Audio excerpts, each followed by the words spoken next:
Welcome to Papers for iOS, your personal library of research for your iPad or iPhone.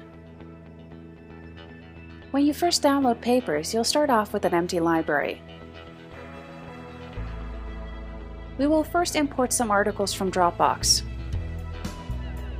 You can see I've already logged into Dropbox and I can select any of the PDFs in any of my Dropbox folders.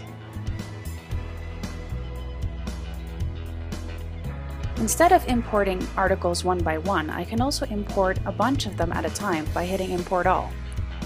I'll select Import PDFs and add to a collection. The collection will have the same name as the folder.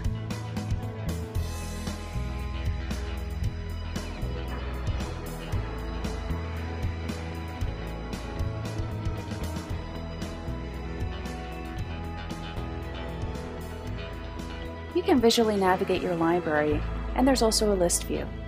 Let's open our first article and start reading and annotating. By selecting some text, we can highlight this text.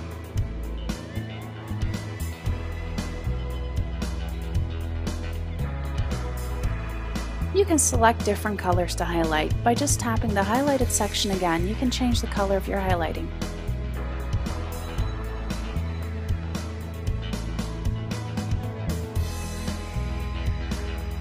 Like this, you can highlight in many different colors within the same PDF article. Now let's do something different. By selecting this text, we will add a note that belongs to it.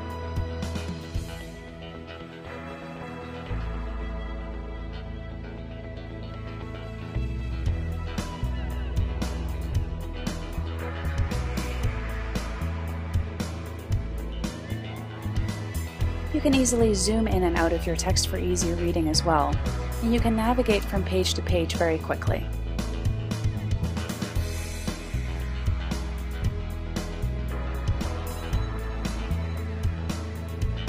We can also add this article to a collection, in this case the To Read collection.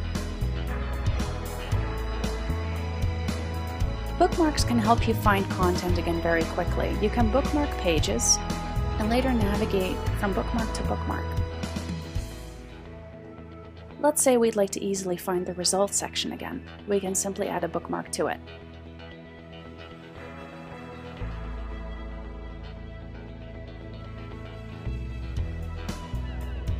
With the table of contents, you can also jump to a certain page number.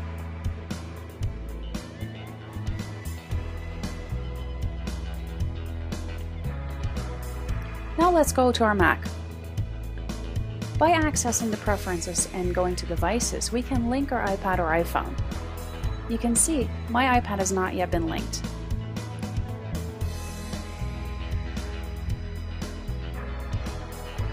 But just like that, now it is.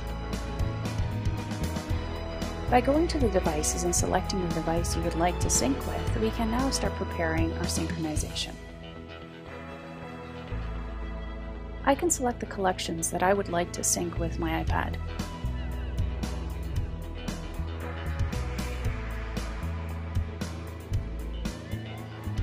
When I click on Sync, you can see that my library is starting to send and receive from both devices because I selected bidirectional sync. That means that all the PDFs that I just imported from Dropbox are now also on my Mac.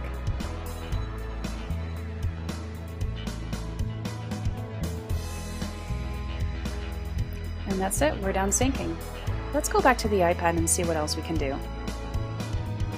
You'll see the collections that we just synced have shown up now in the library. And you can start reading any of the articles.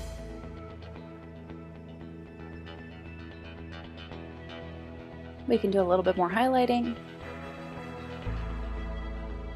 and add another note.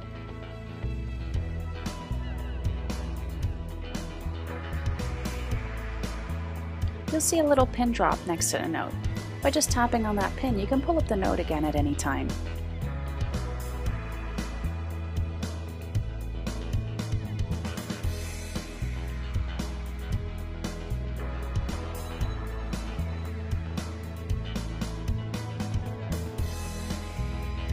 You can also rate your article. This is just for your own reference.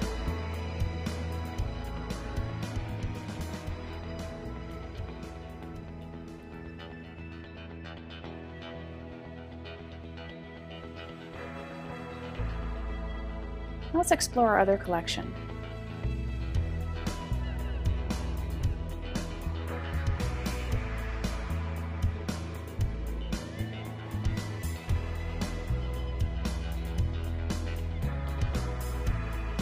There is another notes field that you can also use. This is a general notes field for the entire article and is not associated with any particular paragraph. There are many ways that you can share your papers or export them or email them.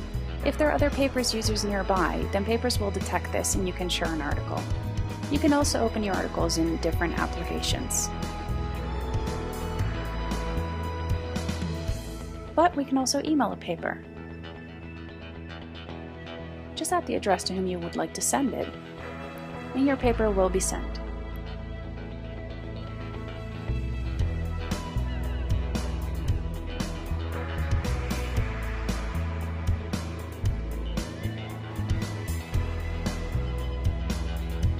By selecting Flagged, you will see only the papers that you have flagged in the past. You can also back up your library online.